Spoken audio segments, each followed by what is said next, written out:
This is Benzinga Live with Spencer Israel and producer AB. What's up, everybody? How we doing? Someone told me buy high, sell higher. Let's get Matt Hammond on the show to talk some IPOs. Jake Wojacek from Trend Spider. We have a breaking news. What is up, everybody? Happy Thursday. Welcome back to another episode of Benzinga Live. We've got a packed show today. I've got Stephen Hoad, the Stop Hunter, hanging out backstage. We're going to bring him on in a couple minutes. Before we do that, I'm sure you guys saw the title of the show today. Why Tesla stock will keep crashing. Not will Tesla stock keep crashing, if Tesla stock, why it will.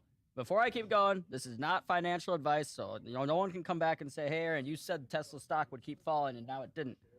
But here's why I feel very confident that it will. So Tesla had its investor day yesterday, which a lot of investors were excited about. A lot of people were excited about. They were excited to hear about Elon Musk's Master Plan 3 and all these things. And what Elon, and I listened into it yesterday, was talking about was a lot of stuff, a lot of anticipation, a lot of stuff down the road. And the problem with that right now is we're not in a growth environment, right? We're now talking about rates higher for longer, right? Not just higher for longer, but higher for longer than what was initially anticipated. People now are talking about 6%, 5.5%, even if we don't get up there. Tesla is still, and I know it's grown a lot and a lot bigger and makes a lot more cars and makes a lot more money and sells a lot more cars than it did, say, 5 years ago. But at the end of the day, it's still a growth stock. And this is not the environment that I'd want to be buying growth stocks in.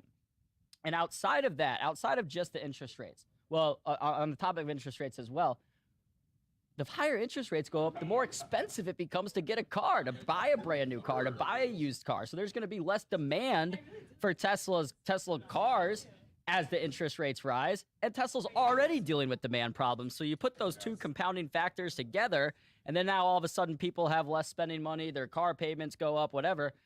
It's just not a good recipe for Tesla. And I'm not talking about, down the road, whatever. Tesla could still be a great investment for the next 20 years. I'm talking about for the next, 6 months to a year. My medium-term outlook on Tesla is very bearish. And I know a lot of people that are super into Tesla and that are big Tesla investors. They'll sit up here and tell me, Aaron, you don't get it. Tesla's not a car company.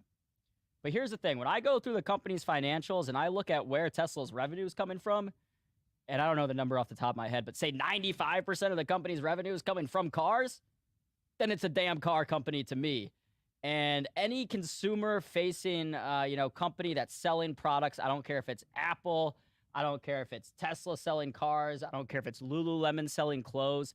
If I see those companies start cutting prices on their products, that is a major, major red flag, because there is no reason to do that if demand is steady or rising, right? The only reason to cut prices of the main product you're selling is if demand is dropping. On top of that, and I've talked about this a lot on the show before, and it's kind of, I feel like a lot of people don't talk about this. I talked about it on Tuesday, but Tesla's margins have historically been so good compared to other automakers because of the streamlined process that the company uses to produce its cars. So instead of, say, on a Ford, F-150 that might have, thousands of different parts and pieces, the Tesla Model X, whatever, it's like a mold. It's like one piece. I went to Sandy Monroe, who's a famous guy who, dissects cars and helps car companies design cars. And he has a shop here in Michigan about 25 minutes north of us. And I went to his shop and he had one of the Tesla molds and explained to me about how different this mold and casting system to make the model of the car is, and how great it is from a business perspective because it makes the margins way higher. The problem with that is if you want to switch up the model, you want to change the Model X to a new updated model, then all the stuff you have, all the equipment, all the machinery, all those fixed costs, you're going to have, and then all of a sudden your margins go down if you update that car. So Tesla's disincentivized to not change the models of their cars, to not update their cars. And someone asked Elon, or he brought it up on his own yesterday, and said, basically there aren't any plans to release any new models of cars. And there's a reason that every other car company tweaks and puts out new models every year, because we're, dumb American consumers that want new things. I don't want to buy the same, Ford F-150 every year or whatever. I drive a Toyota Corolla, but I don't actually drive a pickup truck. I would have no reason to drive a pickup truck. But I drive a Toyota Corolla. But if I go buy, I don't want to, if I, in 2 years, I'm looking for a new car, I don't want to buy the same Toyota Corolla that I already have. I want a new model. And I know Tesla makes like incremental updates on their cars, but I'm talking about the outside model, the way the car looks. And I've heard this from a lot of people who drive and own Teslas saying like, yeah, it's kind of annoying that we don't have any new options after how many years. So there's a reason from a business perspective, Tesla is more, has more of a reason to keep their old models compared to other car companies. And it's based on, the way that Tesla makes their cars. So look, there are a host of reasons why I would not be buying Tesla here. I mean, at the end of the day, it's still up, basically 100% from its lows in January. And I would not be surprised if we go right back down there to, let's see, we got down to about 108, 105. But let's go ahead. I've been rambling too long. I got our first guest hanging out backstage. Stephen Hoad, the Stop Hunter. I'm going to go ahead and drop his YouTube channel in the chat as well. But let's go ahead and give Stephen our special intro. Bring him on, see what Stephen has to say about Tesla. And we'll get into some other stocks as well.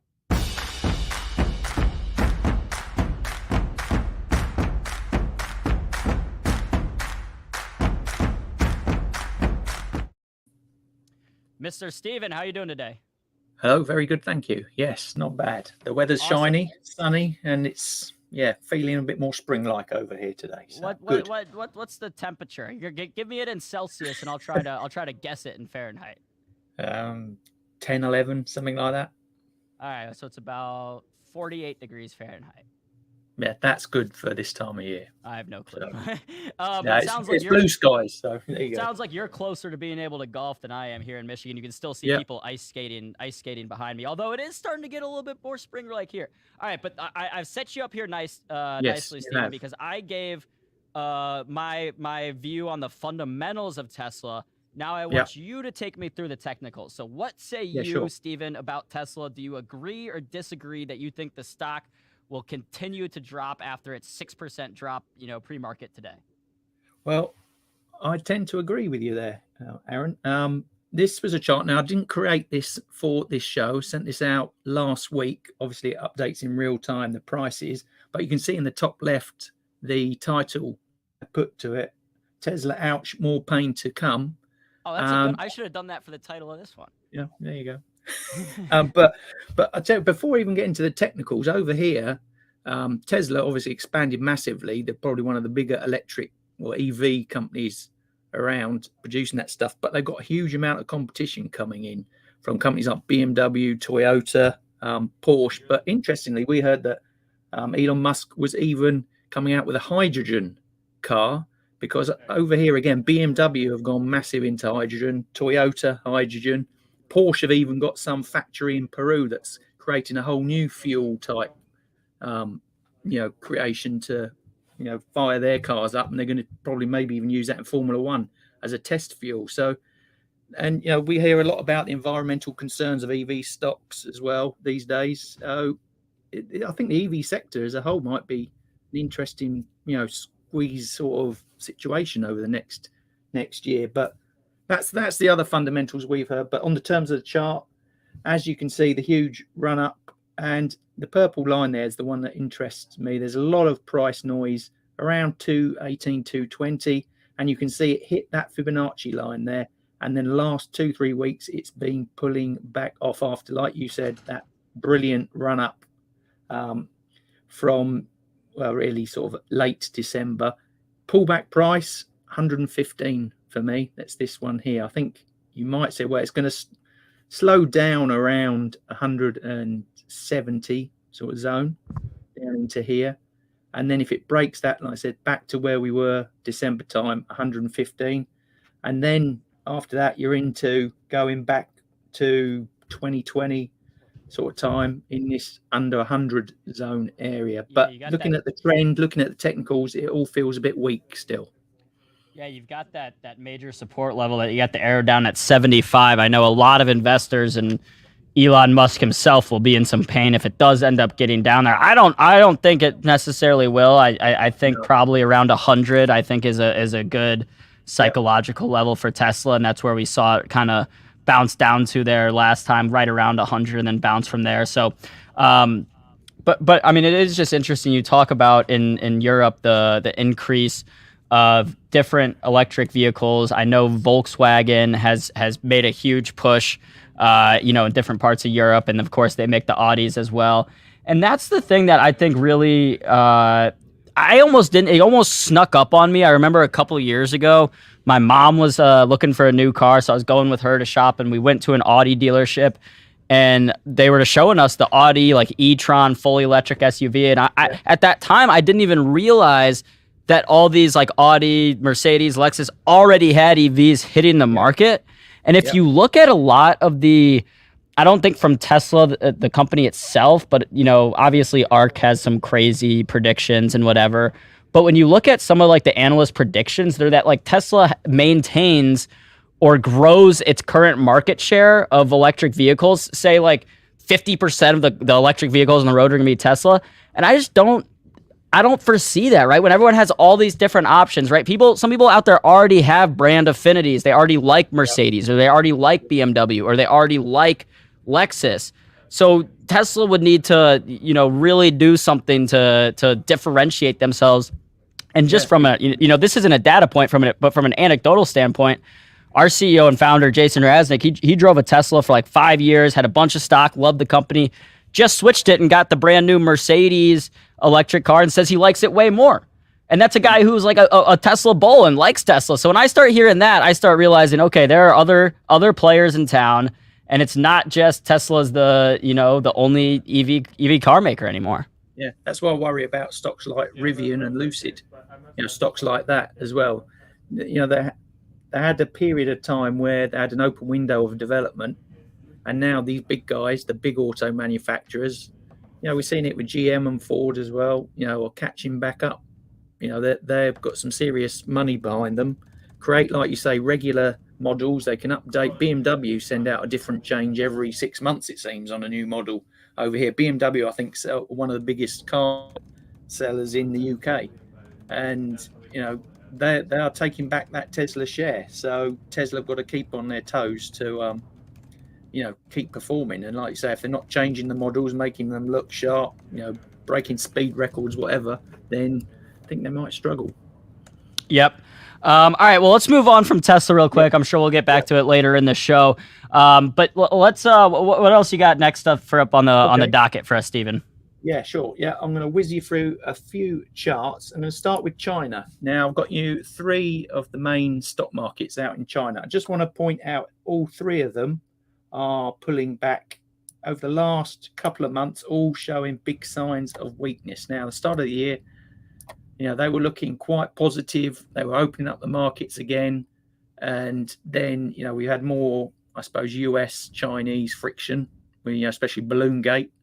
And, it's starting to turn south again. And China are a big global player now. So if they get weak, it affects not just, them, the world's economy now. So that was my quick Chinese look. But what I've seen also happen in terms of pattern, Europe's been quite strong as well since the start of the year. You've got FTSE 100, the UK in top left there. Really surprised it's breaking new highs. Don't know why. We've got mining stocks, energy stocks, financial stocks, maybe the big players in there. But really, it's looking quite strange at those levels around the 8,000 mark. And the same, you've got DAX, the German one in the middle, even Ireland on the right-hand top side there, pushing up. The French, bottom left, even Austria. The Euro 50 is the big players in Europe, the big companies in there. And you can see that really nice, strong uptrend that it's been putting in the year. So European stocks, as I've seen, we talked about last week, the NASDAQ, the S&P, maybe slowing down a bit in that growth, were leading the chase, the pack, in terms of world markets. Now, the European ones just nudging ahead at the moment. So that's my sort of stock indices take on what's happening sort of around the world at the moment outside of the US. Yeah, it's interesting. I like that you do that, Stephen, and I wonder if it's in part because of your background, as a global trader. But I like, just this page alone, being able to see like which markets are showing strength I think is a very like cool thing to do that probably a lot of people don't, especially here in the US. I think a lot of people in the US basically look at the US stocks, the New York Stock Exchange, the NASDAQ, whatever, and kind of, not that people don't follow international news or markets, but it's easy to kind of get swept up in the whole like just focusing on the US. So this is good. Going back to China for 1 second, because I earlier was looking just at, like the K-Web ETF and stuff like that. And certainly like still very suppressed, but I'm almost surprised that it hasn't fallen further with all this news about the US maybe imposing new sanctions on China and all these things. Are you like, in a way, it's a lot of times I feel like when that, if that news breaks, right, that the US is going to impose new sanctions, whatever, like that can sometimes mark the bottom, right? Like when that moment of like risk and uncertainty is past, and then people know, okay, now there's like more risk, but some people might be willing to take on that risk. Yeah, no, totally. But what I think is maybe sort of slowed down more is they've been developing out the BRICS. If you know the BRICS, that's Brazil, Russia, India, China, South Africa group, and they're actually now sucking in more countries into that set up, other African countries that provide the commodities. So they've almost created a new separate economic area. So I think that's, there's a lot of, companies out there in China that are now maybe where they wanted to get US, European focused, and now looking at other areas, and that's propping them up, which we talked about copper as well a few weeks back. And I said about 60% of copper goes to China. Now, as a benchmark, that's a very good thing to look at. And as you can see, actually, this is a really long-term look at copper back to the late 90s monthly chart. As you can actually see, it's still pretty strong. So it's telling me that, there's still, probably Chinese development infrastructure, all those projects still going on behind the scenes. So showing weakness at the moment, but it's a different type of weakness that we haven't really seen in the last few years, just because of, I think, the way they're reshaping their economy at the moment. Got it. All right, so Stephen, let's move on from the international markets. I want to talk about some AI real quick. We might unfortunately be cut a little bit short here on time, but obviously the past couple months, since ChatGPT came out, everyone's been talking about AI. All these companies are coming out and talking about how they're going to be implementing AI to try to drum up some interest among investors. Has the AI investment lost some of its buzz? Has it lost some of its shine the past couple weeks? It certainly has. In front of you, an ETF. I like looking at the ETFs in that sector. It's the First Trust NASDAQ, one ticker ROBT. Weekly chart, you can just see, in this sort of zone here, just starting to slow down the momentum. It really had a New Year's, rally. And I think a lot of the, funds, pension companies, that sort of thing, chucked a lot of money into it at that time. But it's certainly slowing down. And a lot of the big players in that market, it's big tech at the moment. It's, your Googles, Amazons, Metas, those type of companies that are sort of driving that AI revolution there. It's definitely still, I think it's got long-term growth, prospects. But in the short term, I think maybe people are taking their profits off the table a bit, maybe, and just reevaluating that FOMO type, sector play that sort of crops up every year. One stock that I did look at and traded was C3 AI.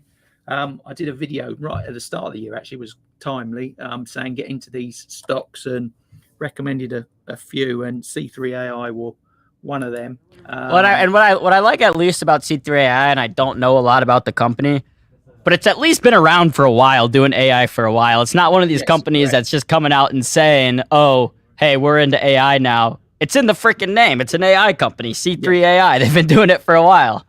But when I put the video out, I got told it's just a meme stock and everything. So I did a bit more investigation into it. And if you actually look at the companies they're already partnered up with, Coke, one of my old companies, they're in there.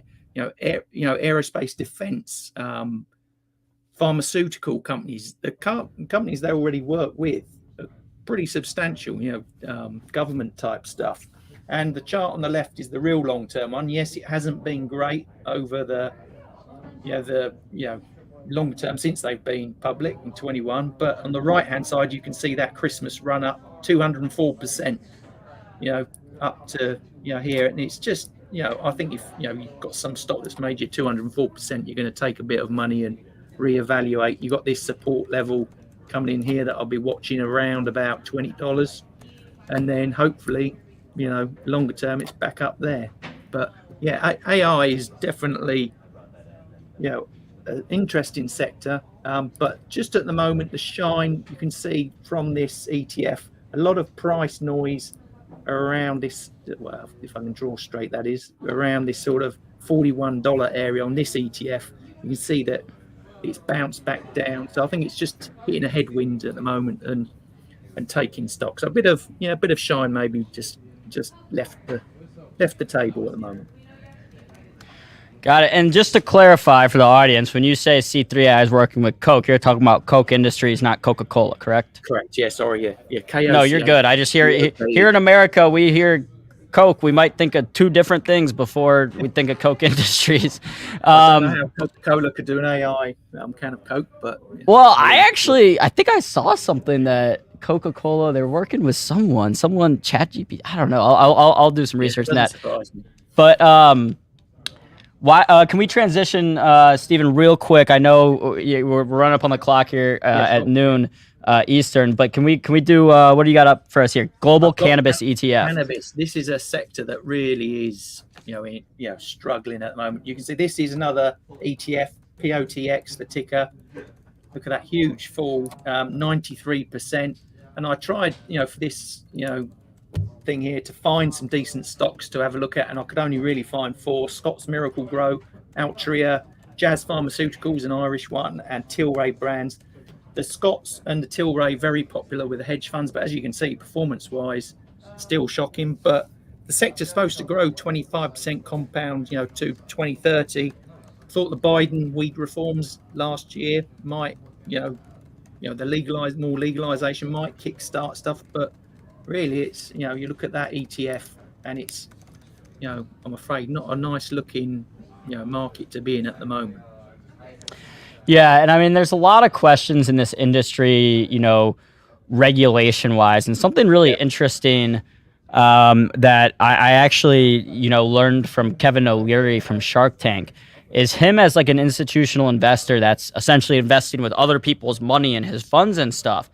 He can invest in some of these psychedelic companies that are, creating drugs derived from ketamine or MDMA or psilocybin because they're all going through the FDA medical process.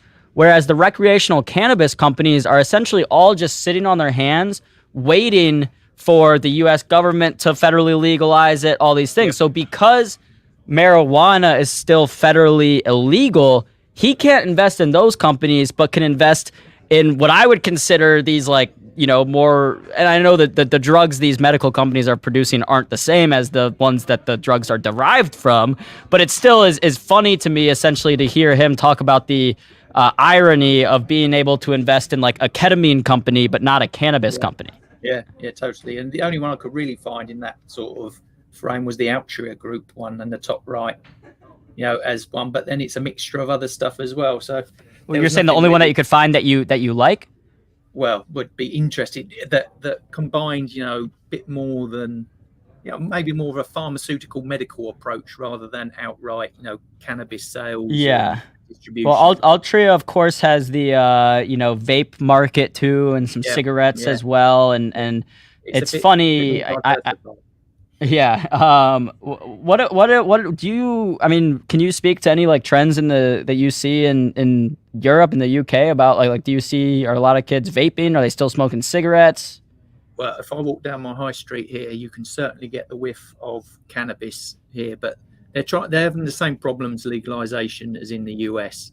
It's a Class B drug over here, and, the police will turn a blind eye if you're smoking it, but if you've got a certain amount, you're producing it, you're in big trouble. But it's the same for the companies also. We do CBD, the medicinal stuff, you'll see like gummies and stuff like that in the shops. It's breaking in, but it's just never really caught on. So it's... Yeah, I think in general, there's actually less like usage of marijuana among young people in the UK compared to the United States. I don't know why that is. And then real quick, Stephen, because we do got to run. I see you got Scott's Miracle Grow up there as well. I actually think Scott's Miracle Grow has started to spin off some of its cannabis ventures and kind of try to distance itself from.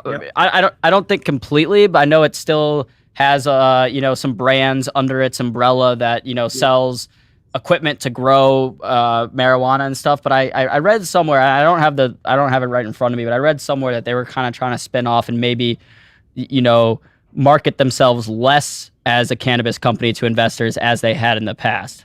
Yeah, I think that might help them. And in terms of hedge funds that are invested in them, they're one of the biggest, most popular. So I think that's to their advantage if they do that at the moment, like you say, because of the malaise in the sector as a whole. So I think they need to do something to get on up. Yeah, I think it'll just be interesting because if you take the cannabis aspect out of Scott's Miracle Grow, looking at the company, like I don't know about, like, are they selling more or less soil? I don't know. I'll have to look at. That'll be an interesting stock to actually look at because I don't know. I think I like Scott's Miracle Grow because I think, anytime I've needed to do yard work and stuff, I buy Scott's Miracle Grow stuff, and they sponsor the MLB, all the baseball fields and stuff. So I like them. I just don't know what their if their business is growing or not. Yeah, we'll watch the chart closely over the next few months, see where they end up. All right, sounds great. Well, Stephen, thanks for hopping on today. I know we kind of had to cram a lot in there. So if you guys need to, after the show, just go back. It's going to stay on YouTube. Go back and watch it again if you need to. And you can also, of course, go to the Stop Hunter YouTube page to check out more videos for Stephen. Stephen, we'll see you next week. Until then, stay well and have a great weekend. Thanks for having me. Speak to you soon. See you later. All right, guys, that was Stephen Hoad, the Stop Hunter. Go check out his YouTube channel. I'm going to drop that link in the chat. But we've got to keep the stream ticking. We've got guests lined up. They're hanging out backstage. Here in a couple minutes, actually here in like 20 seconds, I'm going to bring on the CEO of Vivos Therapeutics, Kirk Huntsman. Without further ado, company announced some very exciting news yesterday. So without further ado, let's go ahead and give Mr. Huntsman our very special Zinger Nation welcome, ticker VVOS. Without further ado, let's welcome Mr. Huntsman on the stream.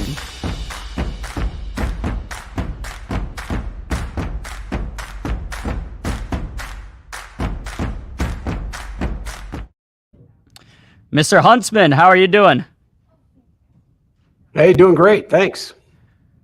Glad to hear it. Thank you for hopping on the show today.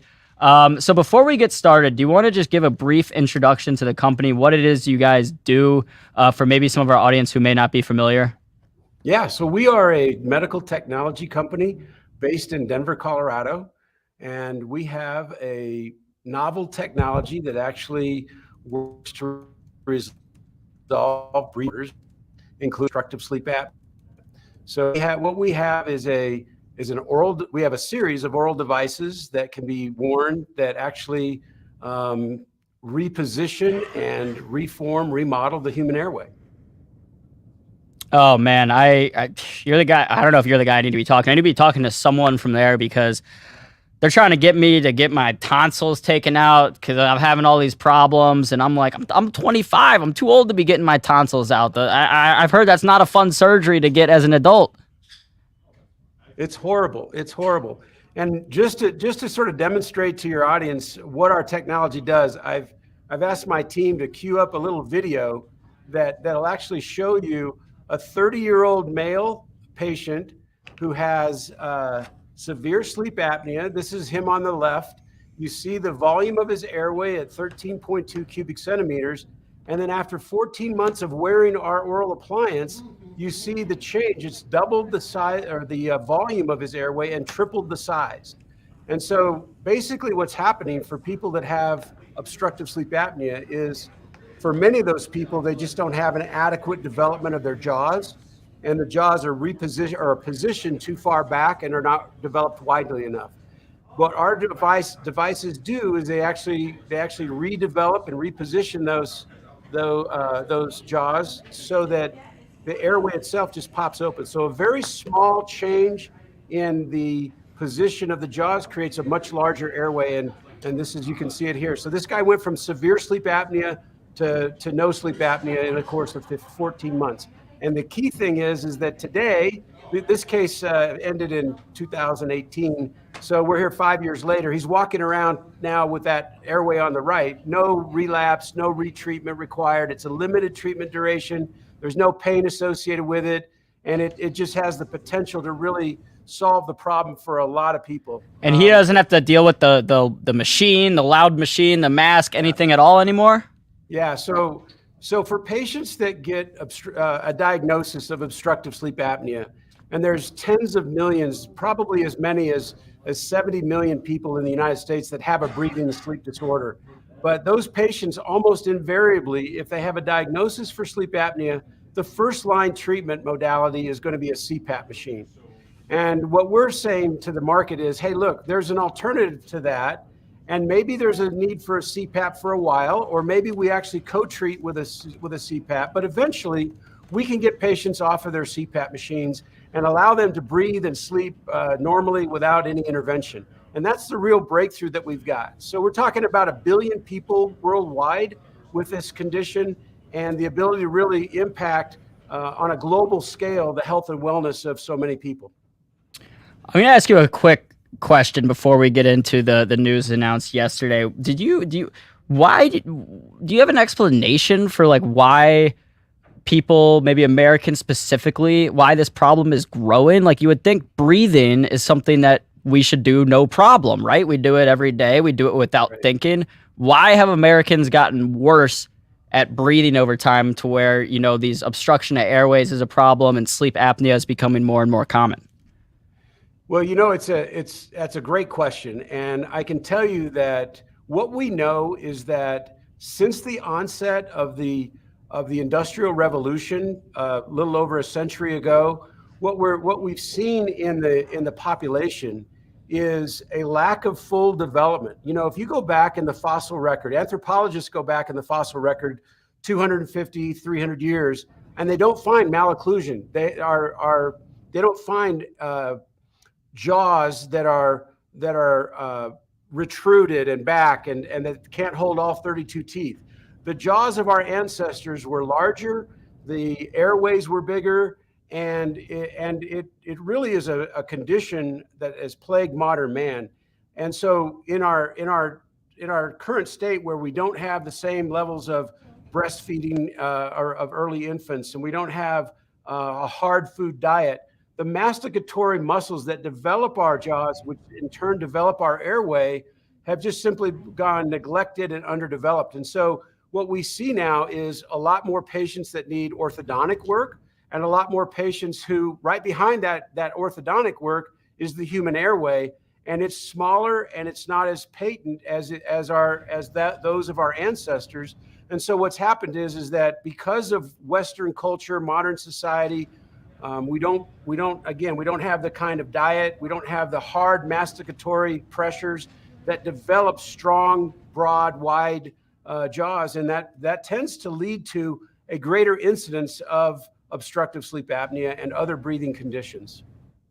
Yeah, I know some doctors, even, you know, for kids and stuff growing up that deal with some of these problems, they have these like spacers to try to increase the space of their mouth and jaw, like you're saying, because over time our jaws and mouths have shrunk.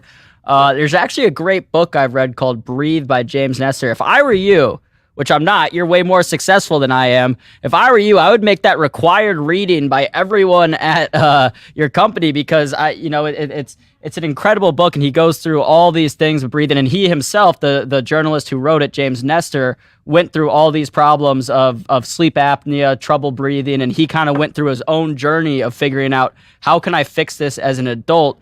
And it's just a fascinating, because he takes you through the whole history of it. He talks, like you said, about, you know, looking at the skulls of people 300 years ago and how they differ from us today. It's just a fascinating subject, because it's something, breathing, that literally affects every single one of us on earth, and most people would never think that they're doing it incorrectly.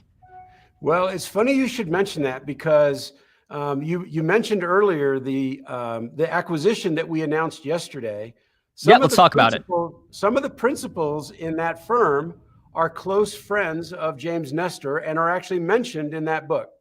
And so we are keenly aware of James Nestor and some of the other global leaders in this movement to get people to breathe and sleep better.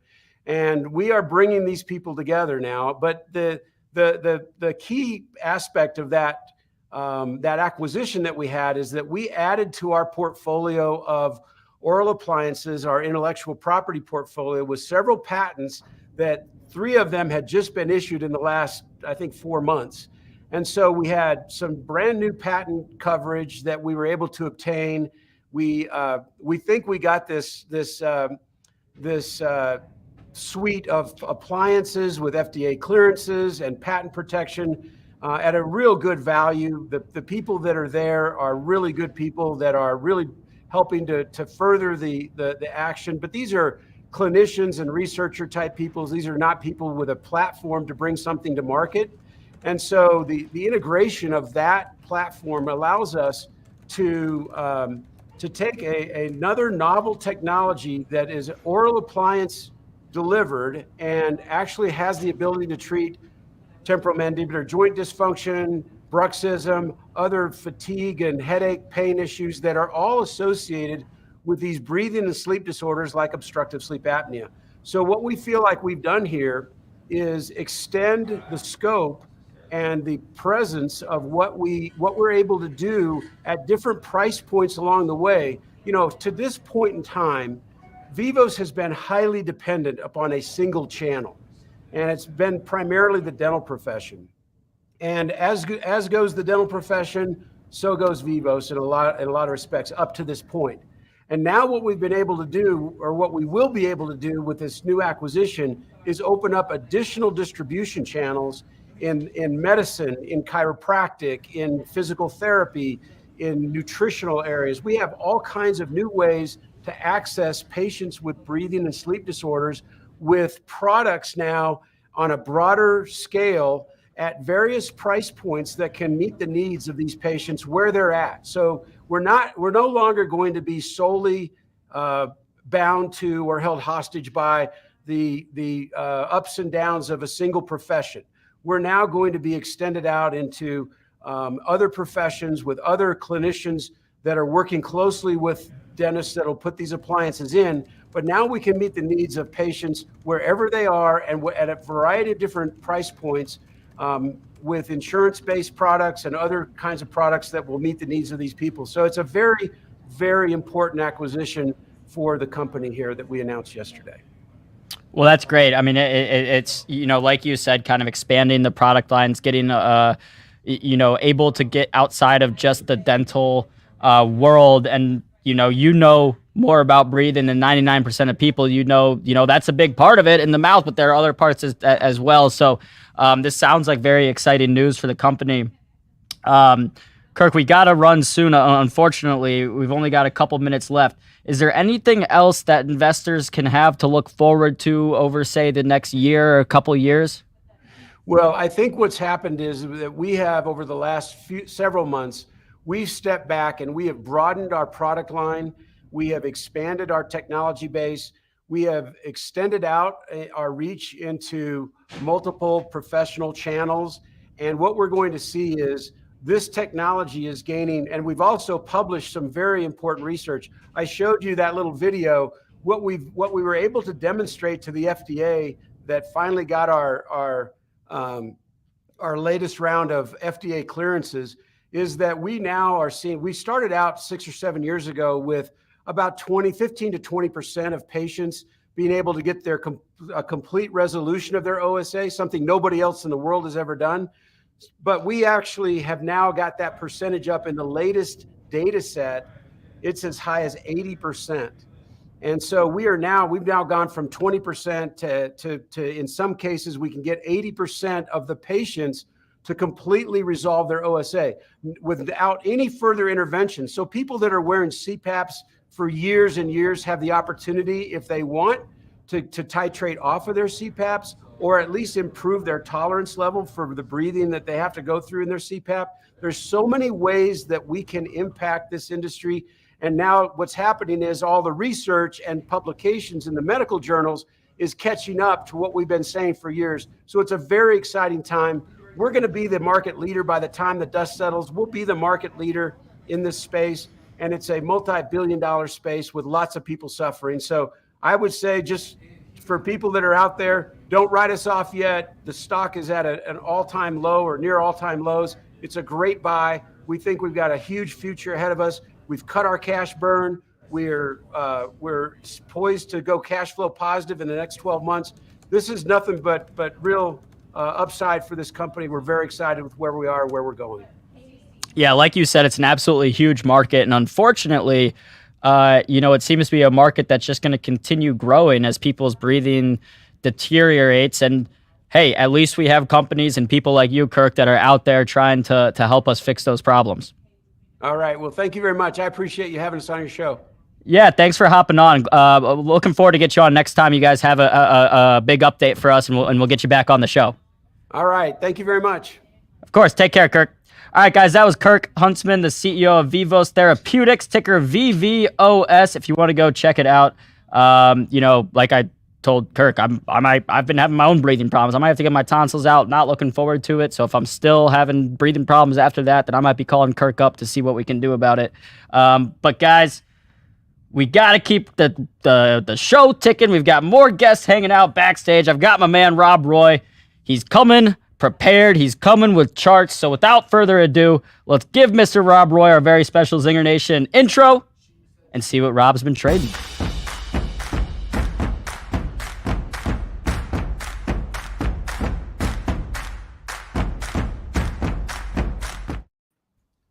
Mr. Rob Roy, how you doing today? I'm great, Aaron. Yourself?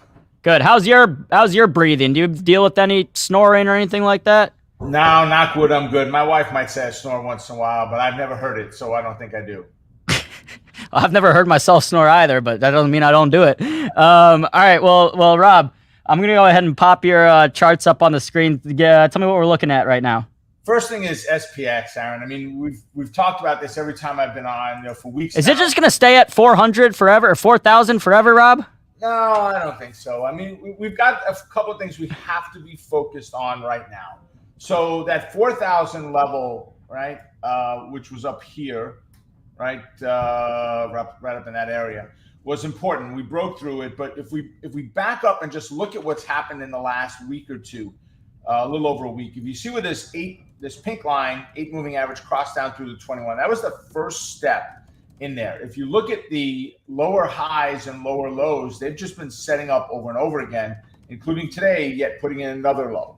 The difference is we pulled down to this purple line here, which is the 618, which in Fibonacci speak is the most important number in Fibs. It's actually, most don't realize that it's the most important number in the universe. There is not a more important number. It revolves or evolves in everything. Your DNA, art, math, science, it doesn't matter. It's there. A conch shell, the distance between your ears to your nose, to your eyes, to your nose, to your mouth, to your chin, all of it relates to that 0.618. So we got down to that level today and we bounced. That's been the critical level that I've been looking for. We're in a bearish bias now on the market, on the S&P. We're in a bearish bias. And if we break through that 39, 29, 11, we've opened the door up and we're getting really close. Our next stopping point would be the equivalent of this diagonal downtrend line, which takes us back to this bigger downward position or pattern, rather, that we had been looking at for the last year, over a year, 14 months or so. We've been in that pattern. So critical in there, this bounce, if we bounce from here, if we truly get a bounce, 39.79, call it 39.80 is our next resistance. We have a confluence of our 8 moving average. But if we violate, we're looking at 38.66 to the downside. Got it. And what do you think? I mean, obviously right now, everyone's talking about interest rates and where they'll go, and we're going to see them higher for longer. But outside of that, do you see any major catalysts? I mean, so far earnings season has been pretty strong, I think most people would say. I mean, of course, you had Salesforce crush it last night, up 16% today. The last numbers I saw from FactSet said that 68% of 68% of S&P 500 companies have beat expectations so far in terms of EPS. I mean, if you would have told me that a couple months ago, I would say, yes, I would go up on that, but it's not. And I think because of the interest rates. But do you see any other catalyst? I mean, some people are talking about the housing market, some people are talking about this, or are you not worried about that? You're just watching the charts. So, I mean, for me, it really comes down to the chart, but I still want to know what else is going on out there, right? I am very focused on interest rates since we're looking to buy a second home, or another home, I should say, in Florida. So we're very focused on interest rates of where they're going. And I'm not concerned with it. We'll pay the rate that it is, and we'll buy it down in a year or two as they get back to a more normal number from where they are today.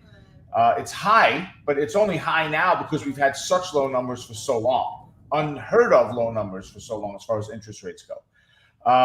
Treasuries are still off, 30-year, 10-year. We're still off on our numbers, right? We got over 4% on the Treasury today, I think it was.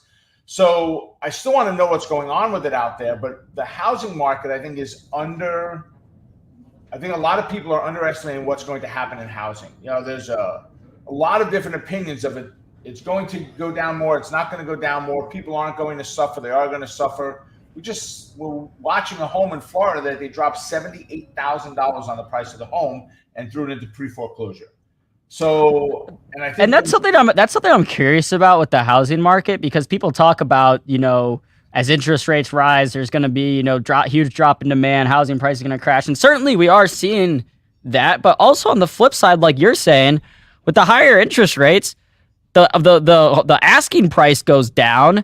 And then you can always just refinance the mortgage later on. I mean, that's like the norm now. You're not going to be locked into a mortgage rate for 30 years, right? So, I mean, I think a lot of people might realize that and say like, oh yeah, even though my mortgage ain't going to look that great on day one, I'm getting a deal on the house and I can refinance a year down the road once we cut rates. I mean, is that kind of your plan?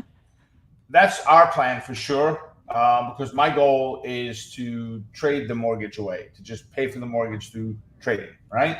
But what most people are missing or not talking about is what about those investors? And a lot of it was investors. Some of it were going to be individuals, home buyers, but a lot of it were investors that bought the house with a balloon payment or a lock-in X years. And they were at 3% or 2% when they first did this, did not have a lock-in because they had X years for that balloon. And then they had to go with market rate.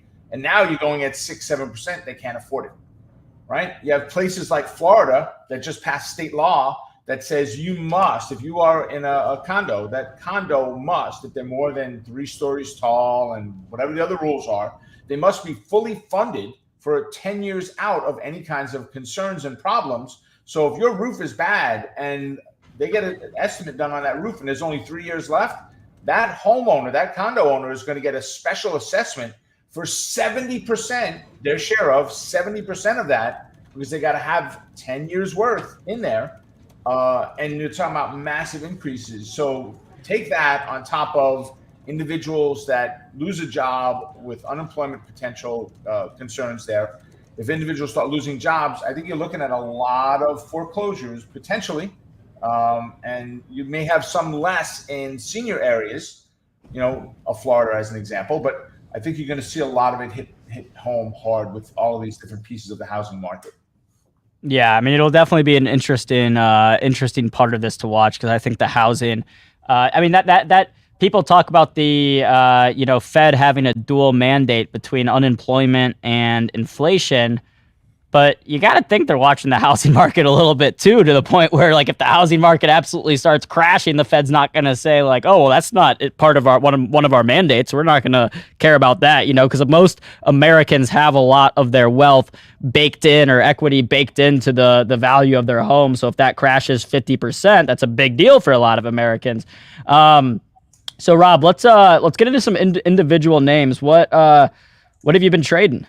So today was Costco and Adobe, and I just want to show one more thing here, if I can, Aaron, on the SPX. Of course.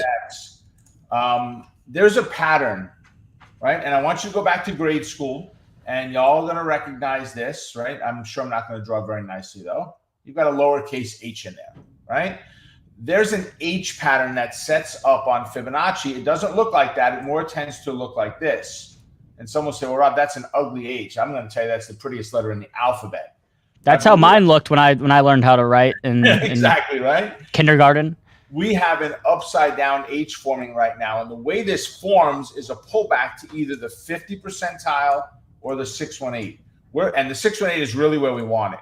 So we're down here at that 618. We're looking for the bounce. If we get that bounce to the upside, each line we move up, consider it to be a 1 standard deviation move. And I know there are some of you that are much smarter than I as far as percentages. I never get the exact number right. But when you make a 2 standard deviation move, you're something like 96, 97% of all data points are hit within that first 2 standard deviations of the move. Many moves, when you use fibs, will move 2 and a little bit more lines and then fail. So if we can get the bounce off here, you've got some nice move potential to take us up towards that 4,000 level yet again. So just an FYI, and back check it or fact check it. Watch what happens if we bounce and see where it goes. It'll hesitate at the 50, and we're looking to see if it can make it to the 40-31 next. So, I mean, like, I'm dying here, Rob. When are we going to get this bounce? I'm not even sick of the market going down. I'm just sick of it going down like 0.5% every day or 0.25%. You know, we've just been in this range. When can we get a breakout? When can we get a breakdown? I want to see a big move in the SPY. Over the next day or two is going to be the importance of what it does at this 618 level. This is what I've been waiting for. We had a training that I did last evening for one of our groups for our power option plays. It's a live training session we do once every month. And it's more of a Q&A, but I went into this 618. We talked in nauseum about this bounce in here. And today we stretch right down to that line and bounce from there. I don't have the crystal ball as to the when, and I'm okay because I'll be back in position 1 in the chair. And I'll just be taking it easy and watching it. And we get the bounce. I'm in position 2. It starts to move. I'm up in position 1 in the chair, and I'm ready to place the trade. But I don't have the crystal ball. I wish I did. I mean, it's. I guess I just don't. I understand, right? The idea, right, that interest rates are going higher, so the market's, you know, maybe not gonna shoot up. But something just from a logical like perspective that doesn't really make that much sense to me is that if the idea is that interest rates are going to keep going higher, the only way we keep raising interest rates is if the economy remains strong. And if the economy remains strong, then you would think the SPY would have some sort of a floor, but maybe also a ceiling because, again, the really high interest rates, we're not going to get SPY going back to 480 or wherever we were in January 2021 when we had 0 interest rates because we have 5.5% or whatever it is or whatever it's going to be. But like, when do investors start looking, you know, down the road saying, okay, yeah, we're going to get rates that high, but that means that we're closer to cutting, right? Like I feel like people are focusing too much on the interest rates right now and not focusing on why we're able to bring the interest rates up that high, and it's because the economy's remained so strong. I mean, we've had unemployment continue to drop as we've been raising interest rates, something that I bet 9 out of 10 economists would have sat here and told you not possible. I agree. And there's not a great answer to it, right? As far as the why, there's a lot riding behind what's going on with unemployment and open jobs and all of that good stuff. And I know everywhere you look, you see something by us in New York, you see signs of help wanted everywhere. And we're not talking, you know, low price. You're talking, you know, entry-level jobs at $21 an hour, trying to hire somebody that used to be a $10 or $12 job a few years ago.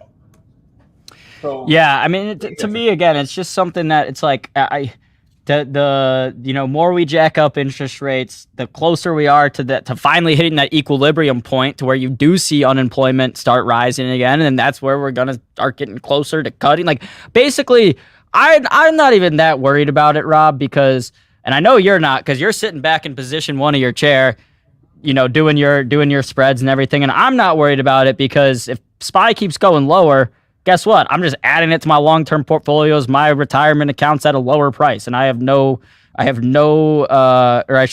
full confidence, right, that if I'm adding SPY at 390 or 350, or even if it drops back down to, you know, 340, whatever we got to, that eventually, you know, over the next time, whatever you want to say, 5-10 years, it's gonna go back up. And again, the discussion, to me, I haven't seen a lot of discussion about just the resilience of the American economy, how strong it's been, and you wouldn't be able to see that by looking at the stock charts.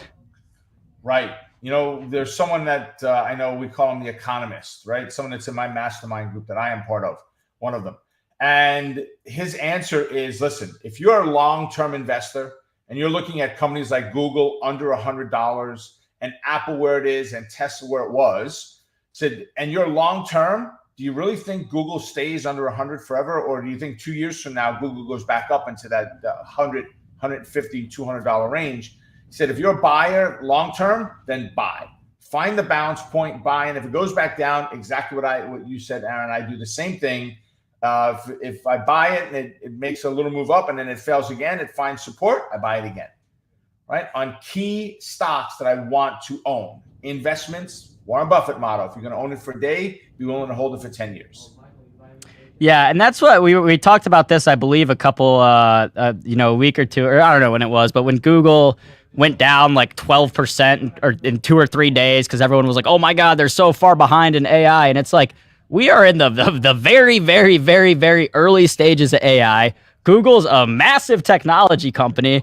If I have no doubt Google's going to be a major player in AI. Like, to me, that was just such a gross overreaction by the market that Google's market cap got wiped out by more than like $100 billion in a week, all because of this like Chat GPT and AI nonsense. And like you said, if you're a long-term investor, take those opportunities, right? When you see Google down at $88 or Amazon down at 100, or I mean, even Apple, if Apple gets back down to like 130 or whatever, like some of these things, I just don't think you have to overthink them and say like, yeah, like chances are we could all be wrong. At the end of the day, I'm not saying there's not risk, right? Stocks are inherently speculative assets. They're risk, that you're carried with risk.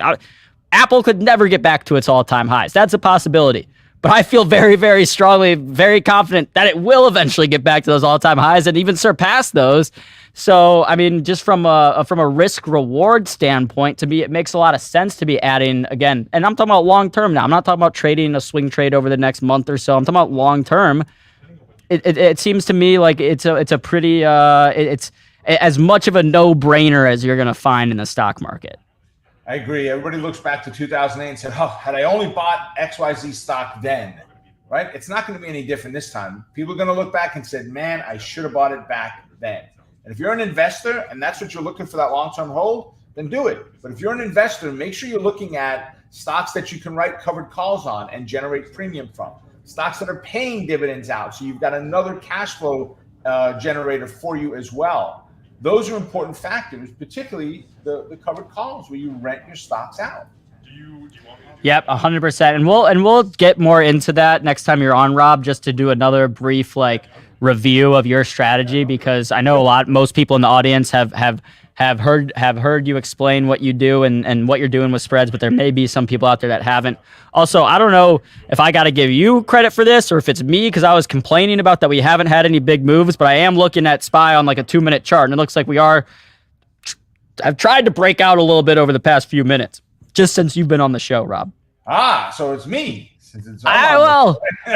Let's go 50. Let's take 50-50 credit for that. I'll share the credit with you, no problem. No, we did have a really nice bounce. We're running up into the S1 right now, which has been a resistance all day long on this. So we've got to see if we break out of this level.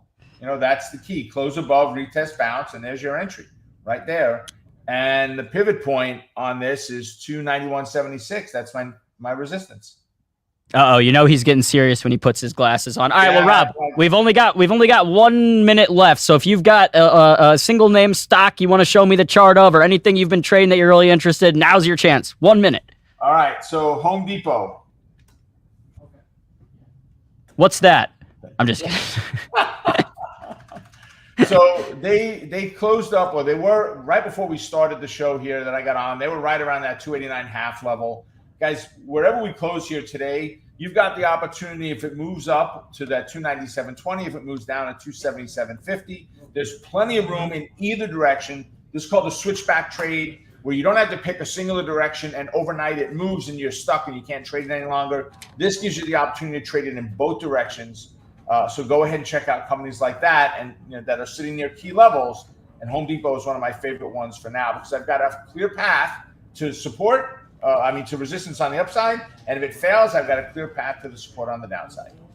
Yeah, and what I like about Home Depot in an environment like this is from a sentiment standpoint, right? As interest rates rise, that creates some headwinds for Home Depot, obviously, if people are buying less homes to fix up and everything. But from a stock standpoint, I have a feeling, as interest rates rise, people are going to kind of cycle more out of growth and look at some of these value companies that pay a dividend like Home Depot does. So I wouldn't be surprised, if as rates continue to go higher, see people more interested in your Home Depots, your Walmarts, your Costcos, and less so your Teslas and your Arcs and your Rokus. Right. $1.90. I just looked at $1.90 of dividend was the last one they paid out. Decent dividend.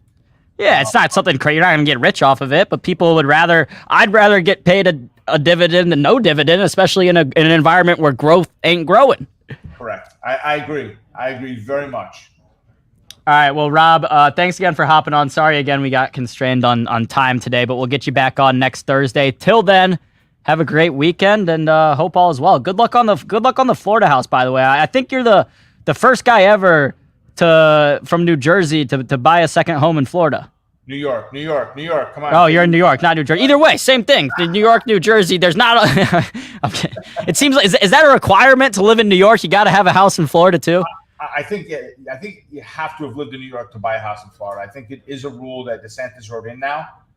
Okay. About it, and they let people from Jersey are the same thing. New York, New Jersey, but other places. Actually, the biggest purchases in the state of Florida last year were foreigners out of the U.S. Ooh, yeah, a lot of U.S. like real estate markets are big with foreign investors just because they see U.S. real estate as a safer investment than some of the things in their home country. But I like how quickly you were to correct me. I know that's a big no-no for New Jersey and New York people. I'm sorry about that. I'll remember next time. Cool. Hey, all right, I appreciate it.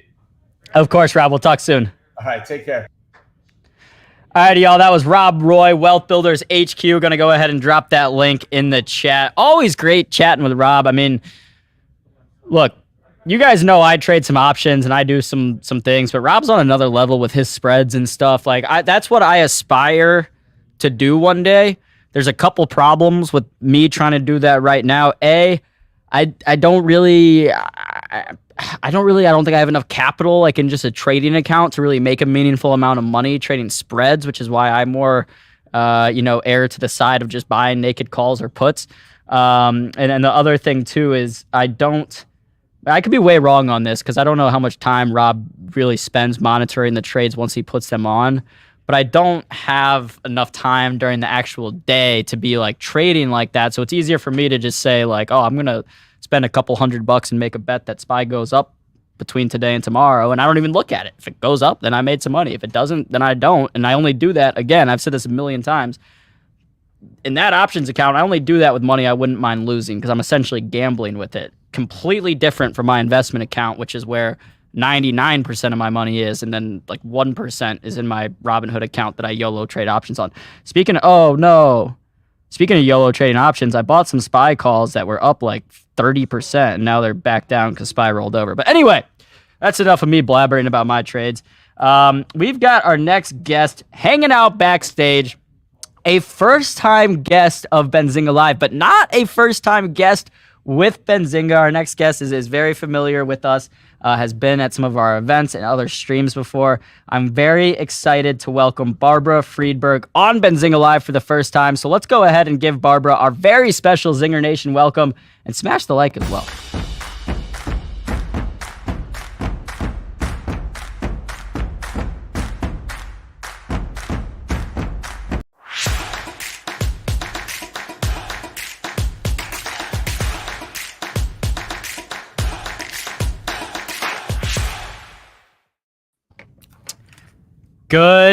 I'll say good afternoon because I'm in Detroit and it's 12:40, but I'll say good morning to you because I know it's morning for you. How are you doing, Barbara? I am doing great, Aaron. I am so happy to be here with you live. I'm excited to have you. So before we get started, Barbara, I want you to just give a brief introduction to, who you are, what you do, and why we have to care about what you have to say. Okay, I am a 4-decade investor. I've been a professional portfolio manager. I've taught university investments and finance at 2 major universities. I am currently a writer for Investopedia, US News, Forbes Advisor, and many other sites. And I run a media company where I own Barbara Freeberg Personal Finance and Robo Advisor Pros. Wow. Well, we're going to get into those in a little bit.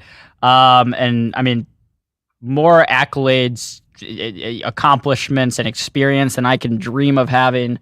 So Barbara, what walk me through right now before we get into robo advisors or the personal finance site. What can you help me make sense of the current market? Because every day I look and we're just the spies trading around 400. We're bouncing around. People are talking about interest rates this, interest rates that. What's your take on what's going on right now?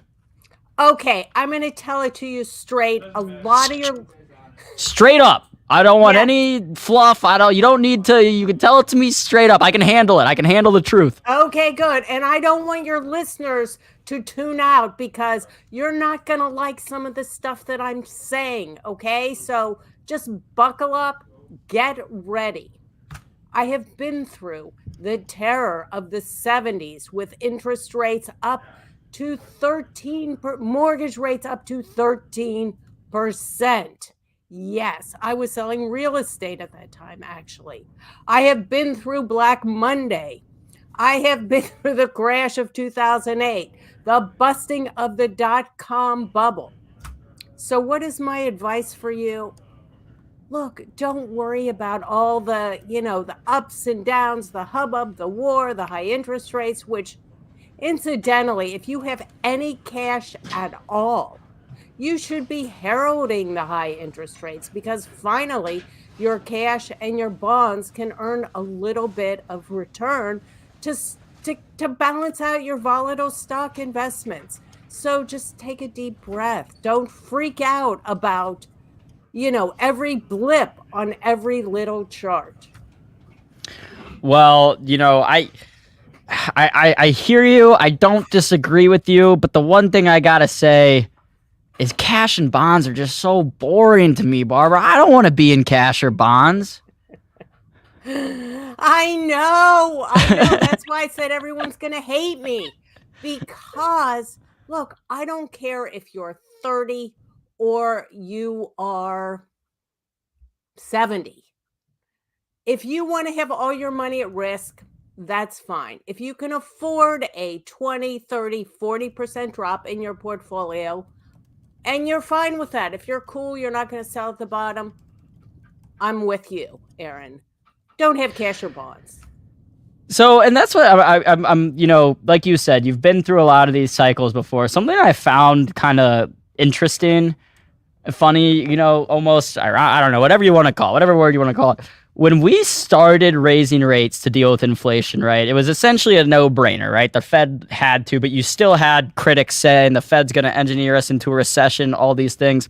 You even had company leaders, I know specifically Elon Musk was coming out saying, oh my God, if we keep raising interest rates, this is going to be such a big problem, which obviously for some companies, it's bigger problems than others, depending on how much money they've borrowed, what their, cash flow looks like. But it was just so funny seeing how much people were freaking out over historically very, very normal interest rates.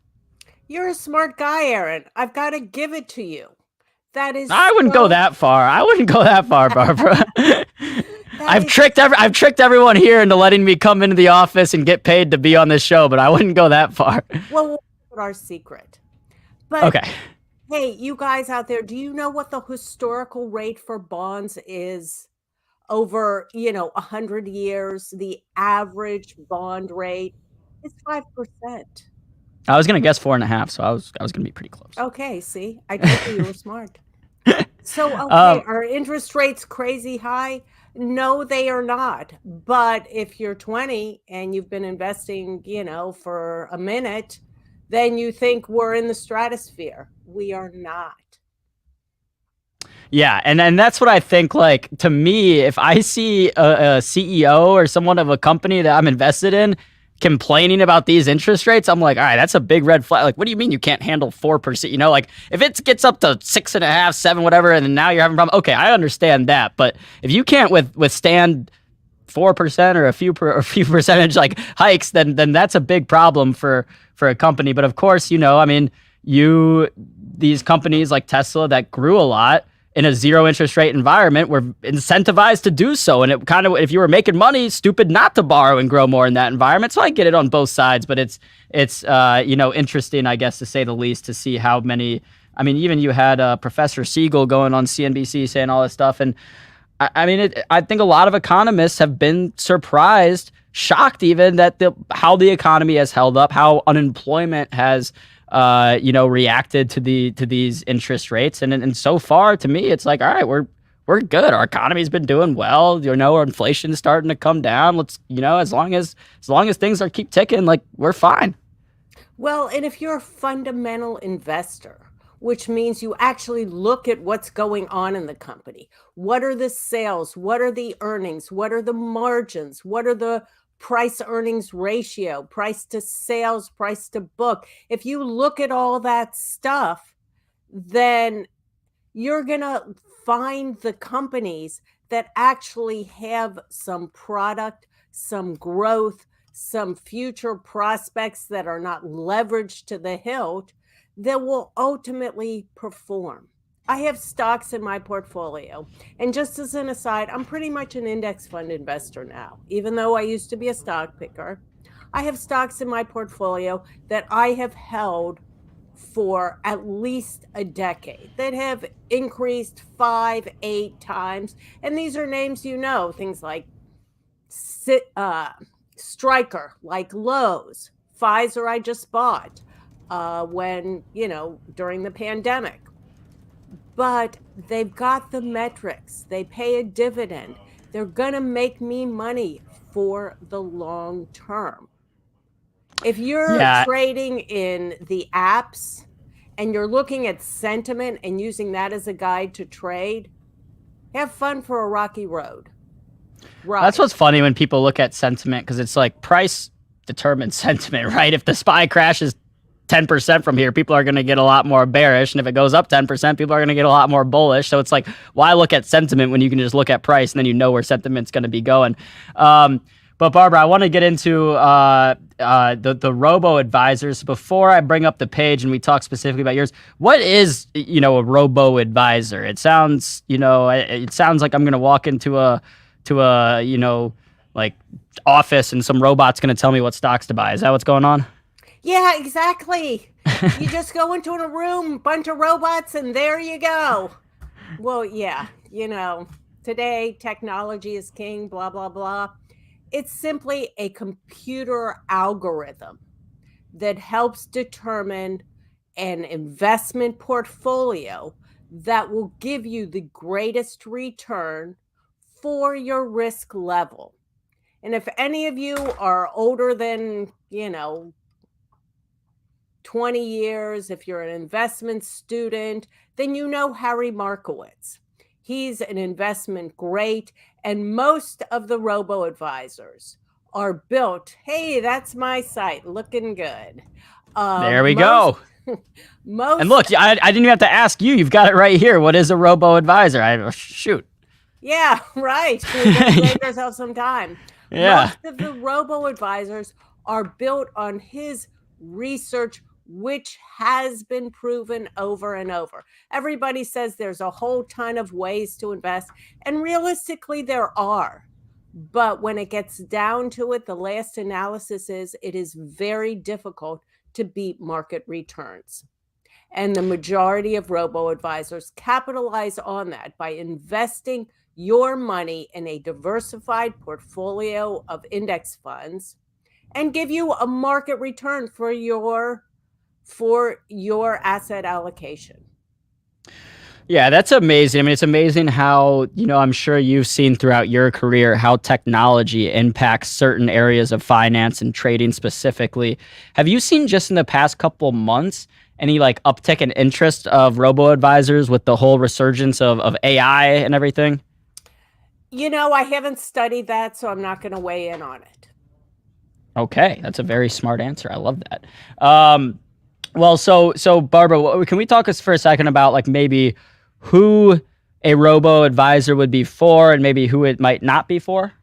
I love that question because literally, first of all, it's for someone that wants their investments managed. Okay.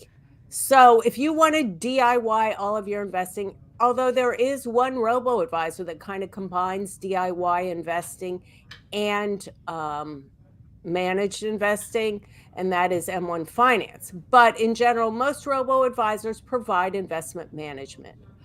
But on top of all that, there are so many different varieties of robo advisors. So one of my favorites is, Wealthfront, a $100 investment management, all digital system.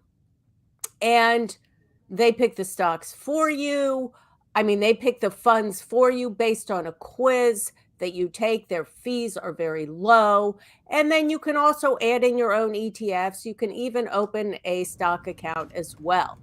Then you have something at the other end like Personal Capital, which also, or even Vanguard, I think it's Personal Advising, robo-advisor, something like that. Don't hold me to it. They offer advisors and robo-advisor portfolios. So they have those that are algorithm based, and then you can also contact a financial advisor. So on my website, I've got a whole list for different categories: low fee, robo-advisors with human financial advisors, robo-advisors with wealthy investors. So there's really a robo-advisor for everyone. And the key underlying factor is if you want investment management, if you don't want to pay upwards of 1% for your investment management, then you might want to give them a look. Yeah, I mean, and you've even got this tool on here that's the Robo Advisor Selection Wizard. That sounds really cool. We're mixing robots and wizards now. You know something cool is going to happen when you do that. But Barbara, kind of on the tail of my last question of who the Robo Advisor is, because you mentioned earlier that you're more of a ETF investor now, and I've noticed, I haven't looked at any data, but I've noticed anecdotally from people that I've talked to, friends my age, people in our audience, that, a year or two ago, they were picking individual stocks, whether it be, Tesla, Roku, some of these, retail investor favorites. And now a lot of them are like, I'm just going to throw it into QQQ, or I'm going to throw it into SPY. It's easier, more hands off. What do you think about, the benefits of picking individual stocks versus just throwing it into an ETF that you like? You have to know yourself. What type of person are you?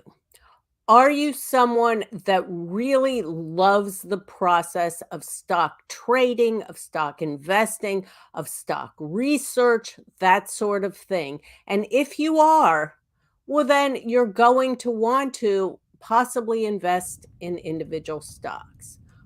But research has shown decades, you can look at Vanguard, you can look at all the professional journals. Over time, it is nearly impossible to beat the returns of the market. And when you invest in a QQQ or you invest in an SPY, you are investing in the market. And if you just buy the SPY today and you hold it for 20 years and you compare your returns with your trading account in 20 years, 9 times out of 10, the SPY is going to be better. Might even be higher than that. Might be 95 out of 100. I don't know, but exactly. So let me tell you what I suggest, okay? Because I don't have the time to do a full on, and I buy the research because, even someone who's had 40 years of experience, your investing success is based on not only your skill, but also on luck. And I'm happy with market returns. Stocks have returned nearly 9% on average for the past 100 years. That's crushing inflation. Yeah, I'm not going to sneeze at that. So what I suggest is I like to have 95% of my investments in a diversified index fund portfolio. I also have a robo-advisor. I have the Schwab Intelligent Advisor for one of my retirement accounts. It's free, no management fees. The only drawback is it has a little cash in it. If you don't like that, well, then choose another robo-advisor. But my advice is for someone that wants to match the markets and is patient and is not looking to make $1 million in 1 year, which incidentally is very unlikely, then index funds are the way to go. If you want to have fun with your stocks, I loved what you said, Aaron, in the last interview. I take a little bit of my money and I do options or I do stock trading or whatever. If you lose it, you're not going to be sunk. Yep. Yeah. I literally treat it like I treat my sports gambling. Like if I'm going to throw $100 on a basketball game, I'm going to throw $100 on a SPY option. I treat them the same because I know there's a very damn well good chance I'm going to lose both of those. I could win some money, but there's a good chance I'm going to lose. So I'm not going to do it with money that I need. I'm not going to do it with money that I need to pay my rent or anything. And so it's taken me a while to get there to learn, a little bit. People, I think a lot of times you got to learn through losing some of your own money, what's smart and what's not smart. You do. And that is the best way to learn. But I am so sick of getting in the car with my Uber driver who's telling me about how they're on the Reddit stream of, what is that called, Aaron? Wall Street Bets. Yes, on Wall Street Bets, where they're gambling on GameStop, which, their fundamentals are crap. I mean, I'm not here to bash any one company, so I think French, you can say that here. Okay, and they're waiting for the day when they're gonna quit driving for Uber and they're gonna become a day trader.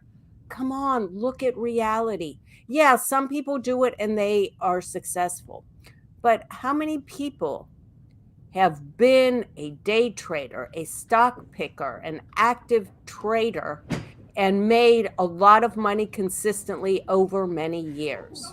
And I can tell you, it's a handful. Yeah, I mean, even Warren Buffett, I believe, in his last letter wrote about how a lot of Berkshire Hathaway's success over the past 2 decades can really be boiled down to like a handful of good investments, right? Apple and then a few other things. And you look at some of them and like, I think Buffett's like down on Kraft Heinz and down on like some of these other things. And it's like, even he's like, yeah, you just need a few really good winners. And I don't know, he's not going to call it lucky, but in a way, right? Like he adds some stocks. Some of them do well. Some of them don't do well. And he keeps adding to the winners and he's got a good strategy for it, but it's not like he's 100% either. So I don't no one out there, I think, especially someone just getting into it, should think they have, some great ability to always pick these stocks, because even if Warren Buffett's missing on a lot of them, but making his money on a few of the good ones, that should tell you something. Yeah, most of us are not Warren Buffett. In fact, I'd guarantee to say in our audience, how many people do we have listening now? We've got about 100 on YouTube and a few hundred in some other avenues, some on Twitch, some on, watching us live on Twitter. And of course, all of you that are definitely going to tune in later and listen to this on YouTube. You guys better. I'm going to tell you that 0.1% might have the combination of skill and luck to make it as a day trader or as a stock picker. Yeah, and that's where that way, you might as well just go play the lottery. Yeah, and that's why I have friends that reach out to me. I don't know why they do. Some of them reach out to me and ask me, how can I start getting invested? And I literally tell them the most. I'm not saying this is like great. This is not financial advice. This is me, an idiot, telling my idiot friends what to do. I tell them like to, if you download Robinhood, TD Ameritrade, whatever it is, set a recurring investment, whatever you can afford, say $50 a week or month into the, pick an ETF. I usually point them to the Vanguard ones just because they got a low expense ratio, right? VU or, something like that. And I'm just like, literally set that recurring investment and then delete the app. Don't even look at it. It's just going to take $50 out of your account every week or every month. You don't look at it, and then open the app in like a year or so and thank me. Or maybe not this year, but in 2 years, then thank me. That is brilliant advice. Aaron, you're less of an idiot than you think. Well, I appreciate it. I appreciate it, Barbara. You've got, the experience and everything that I aspire to have. So, just know that I'm looking up to you right now. Just because, you mentioned you're more of an ETF. Can you give me a few favorites? Oh my gosh. Now you are, because literally I don't look at my portfolio that often. Well, that's great. I read a funny thing the other day. It came out older, but there was I think it was TD Ameritrade or maybe Charles Schwab did a study on its best performing accounts among like retail investors. Guess who they were? The ones who never check their accounts. Yeah, so I was thinking it's the people who died, but it's close. It's people who completely forgot they had their investment accounts. Yeah. It's the people who forgot about their accounts. That. I'll tell you what, I'll give you my asset classes and maybe that will help you, because literally the only thing I'm doing now is, and I do have a fair amount of cash and I'm 100 years older than your average listener. So, I'm more in a capital preservation stage and a modest growth versus when you're under 50, you do want to be in a more growth oriented mindset. I'm just not. What I do with my cash is I roll it over right now into 3-month T-bills. And that's what I'm doing actively. So the type of investments I have, of course, I have SPY. Of course, I have VTI. I have a short-term bond ETF. I have a value ETF, small cap ETF. I have a REIT. I love real estate. Okay. I got my teeth wet on real estate. My family's in real estate, whatever. So I have a REIT, stopped investing in individual real estate. So that's, I like a broad diversification of a variety of ETFs. I do believe in the anomaly that over time, small caps will do well. And that's because they have more room to grow. They can move a lot faster than a large cap. So I have some attention on small caps, and I definitely am international. And you might think, oh my God, international has sucked. Yeah, it sucked for 20 years. But I'll tell you, if you don't have some underperforming sectors within your portfolio, you're not diversified. Yeah, and I like that because I believe, not wholeheartedly, but I believe over time there's, some sort of reversion to the mean. So if, Europe's down 20% against the US over 10 years, that, they're going to make eventually kind of catch up of, and again, it's not always like that, but I do think sometimes, you do see that reversion to the average or to the mean a lot of times in the markets. Well, Barbara, this has been a great discussion. I'm going to go ahead and also drop the link to Barbara Friedberg, personalfinance.com. Do you want to just give us a brief kind of synopsis of that website as well? Absolutely. Barbara Friedberg, Personal Finance. This is my baby. I started it in 2010. And it's just got a lot of sound advice. It's pretty much based on my beliefs in investing. I've got a few articles that promote different types of investment services that I believe are viable and are not get rich quick. And it's just a nice place to learn some basics about investing. And I want to encourage your listeners before we sign off, that you really want to ground yourself in basic investing principles. And you want to learn not from your pals on Reddit, but you want to learn from legitimate websites that have some knowledgeable professionals behind them. I mean, read the research on Schwab, on Fidelity, on Vanguard. Investopedia has an awesome, basic investing 101 information, so that you can become a smarter investor. Yeah, and this is awesome because, I know you don't need me to tell you, but there's obviously been this huge influx since COVID of people posting about finance and making videos about, oh, here's how you can make, $100,000 trading options and all this stuff. And I could not stress this enough, that if any content, any person out there is trying to, you know, convince you this new way to get, you know, run as fast as you can, right? This is not, it's not meant to be the sexiest thing in the world, right? Saving money and investing in ETFs over time. But really, that's like the tried and true way of growing wealth and setting yourself up for the long term. And trust me, I get it more than anyone, the appeal of options and trying to, you know, make this money quickly. And I've learned through, you know, my own experiences, hey, it ain't that easy. And there's a reason it ain't that easy, because if it were that easy, we'd all be doing it. We'd all be millionaires and we wouldn't be working. We'd all be chilling on the beach. But that's not what we're doing, because, you know, the market, Mr. Market, you know, chews up and spits out people that try to get rich overnight. And this content on here, Barbara, you know, things that how you can save money for retirement at 30 and eventually become a millionaire, you know, like stuff like that is, I would implore all listeners, you know, if not on this site, if not on Barbara's site, find, you know, content like this opposed to, you know, like I said, here's how you can make $1 million trading options, or here's where you got to go put your whole net worth in GameStop. And you might hate that. You might hate that advice, but, you know, I think if you follow it, you'll end up thanking us later. Yeah. I mean, I have an MBA in finance. I've been investing for 4 decades. And if there was a way to get rich quick, I would have known about it by now. Obviously, you know, maybe someone has figured it out. But if they figured it out, why the hell would they tell you?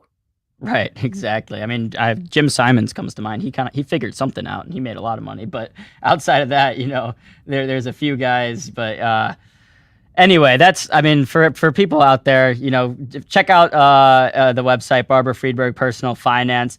Barbara, this has been an awesome discussion. I'm very glad we were able to get you on the show, and I think we got to do it again. What do you say? I say yes. Aaron, I love your style, your thinking, you know, don't sell yourself short. You are a very savvy guy with some real grounding in sound investment principles. I appreciate it. And just between you and I and all the other listeners, I don't know. I kind of just throw some of that self-deprecating stuff out there because, you know, I don't want to seem too cocky or anything, but I don't actually think a lot of those things. If that makes sense. Essentially, I'm saying I know I'm not actually dumb, even if I call myself dumb. So, but I really do appreciate it, Barbara. That's very sweet of you to say. It has been just a ball being on. I would love to be here. Hey, if any of you have any questions, you can just find me on my websites. Just click the contact form, shoot me an email. I read every email I get. Hey, and I forgot to tell you, I have a YouTube channel. Okay? Oh, let me drop that as well. Yeah, it's just Barbara Friedberg. It's just Beautiful. my name. Just search it. You can find me. And it's growing. You know, that's what I can say. I'm, you know, on my way. You just make the content that you know is good and true in your heart, and the subscribers and listeners and followers will come. Trust me, it's not worth, you know, worrying about that right now. Well, this has been so much fun, Aaron, and I'm at your beck and call. Anytime you want to talk, you know where to find me. Oh well, you might regret saying that, because I might start calling you for, you know, just other stuff, not even market stuff, just life advice. I don't know, but I'll take you up on that. I'm a mom too. Hey, ask my daughter. I can dole out life advice till the cows come home. Well, how old is she? She's 34. Oh, okay. Maybe a little. Sorry, a little and she's married. So. Oh well, there you go. Yeah, all right. Well, Barbara. Enjoy the rest of your day. Enjoy your weekend. I'll reach back out to you and we'll get you back on the show sometime soon. Okay? It was a pleasure, Aaron. The pleasure's all mine, really. I mean, this has been one of my favorite interviews we've done in a very, very long time. Great. Thank you so much. Of course. Bye-bye. All right, Barbara. Bye-bye. All right, everyone. Go subscribe to Barbara's YouTube channel. I'm looking at it right now. She's got 873 subscribers. We've got I still think about 100 people watched us on YouTube. So if I don't see that subscriber tick up, I'm coming after you guys. I know who's here. I know I can see you guys in the chat. So everyone go to that channel, subscribe, visit the website as well. One other thing that I wanted to discuss before we wrap up the show today. I know we're running a little late today, but I don't think we have any other programming going on right now. My good buddy writer here, Chris Kache, put out an article today about, this is something that I know you guys will find interesting. Everyone's favorite person to hate in finance, Jim Cramer. New ETFs launched today that you can bet both long and against the Jim Cramer ETFs. And my whole thing, here's my thing, right? Like, I'm not saying I live and stand and buy everything Jim Cramer says. I will say that the piling on in terms of everyone just making the joke that, oh, do the opposite of what Cramer says.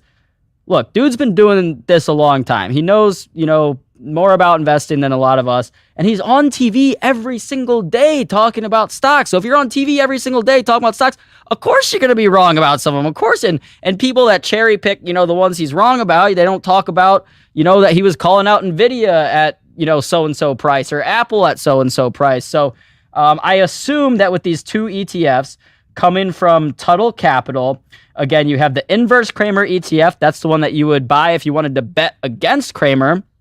S-Jim, short Jim, or long Jim, L-Jim, the long Cramer tracker. I assume most people are going to be buying the inverse one. I'm sitting up here saying I wouldn't be, because, again, it's like the same concept. If it's that easy, if it's really that easy, all you got to do is bet against Jim Cramer, everyone would be doing it. We'd all be making money. I don't think it's that easy, and I think, again, some of the piling on him has been just a slight bit unfair, but I think, at the same time, he's a guy that, gets paid a lot of money, and I'm not saying he deserves like a bunch of pity, but I'm just saying, he's just doing his thing. He's doing his job when he's on TV talking about stocks. And again, he's not going to be right on 100% of these things, but this is part of a bigger trend of different, kind of personality ETFs. You of course had Meet Kevin put out his own ETF. You had Ross Gerber from Gerber Kawasaki put out his ETF. I'm not the biggest fan of these ETFs, these named after a celebrity and all these things. And I'll have to look, I want to, over the weekend, I'm going to do some research on basically all of these kind of novelty ETFs. I don't know if that's the term, but that's what I'm going to be calling them, these novelty ETFs, and look at kind of the whole basket of them and see which ones are performing well, which ones aren't performing well. And I'd venture to guess that a lot of them haven't been performing well. But again, I just wanted to bring this up because this has been a big interest among retail investors. How can we bet against Cramer? Or how can we bet on Cramer? So now you have these ETFs launched Thursday, ready to go. I believe you can buy them anywhere that you trade stocks. So I guess just let me know in the chat. I'll ask it out to you. Would you rather buy L Jim or S Jim? Would you rather bet with Jim Cramer or against Jim Cramer? Because again, if everyone's saying they're betting against Jim Cramer, that might incentivize me to bet on him, even though I don't even like those types of ETFs. I also don't know how this ETF is going to work because he's talking about different stocks like every day. Are they gonna buy and sell the stocks that he's? Let's see. Offer investors all sizes of convenient to one ticker access to take sides on Jim Cramer's recommendations that may otherwise be able to execute on their own. ETFs are actively managed with holdings that go long or short anything Cramer recommends publicly. So, and that's the other thing with ETFs. I think you have your actively managed ETFs that they're changing the holdings and stuff. But if something's too actively managed in an ETF, right? So if Cramer says he likes this stock today, and then next week he's saying he doesn't like the stock and they're buying and selling, that to me doesn't have enough substance as an ETF. If I want to invest in, say, QQQ, I know what I'm investing in, right? I'm investing in American technology companies. Or if I'm investing in K-Web, I'm investing in Chinese technology companies. If I'm buying the long Cramer ETF, I have no clue what I'm buying because he could be talking about this energy stock today, this tech stock tomorrow, and then a cannabis stock on Monday, right? So I'm, again, just not the biggest fan of these novelty holdings. And I also, hey, Cramer, I know you don't got a lot of people in your camp. I'm not saying I'm the biggest Cramer fan in the world. I don't got posters of him in my bedroom or anything, but I'll defend you when I hear some kid who has never made money in the market talking about how dumb Cramer is, it's just a little unfair. And I think everyone gets piled on, and it's a, you know, human instinct almost. People, you know, like to join the crowd and they see everyone else piling on Cramer. So those are just my candid thoughts on it. Again, would love to hear your guys's. 75% short, 25% long, Jim. That's funny. That's pretty funny. Well, alrighty, y'all. It is 1:15 p.m. Eastern, which means we've gone 15 minutes over our allotted time for the day. Let's get him on the show to get his take. I'd love to, actually. I mean, I was looking up the TV right now to see if he's on right now. I mean, the dude already does so much TV and spot. I don't know if he does spots outside of CNBC just because he's on there already all the time. But alrighty, y'all. Without further ado, let's go ahead, roll that outro. We'll be back. I believe we'll be back tomorrow for at least a short stream. But if not tomorrow, we'll be back next week. So until then, stay green, stay happy. Hope everyone has a great weekend. Peace and love, y'all. Please smash the like and subscribe. It helps us get out to more viewers. It helps us keep this show going, which I very much would love to do. So yeah, if y'all don't mind doing me a favor, and please do that. Till next time, peace and love, y'all.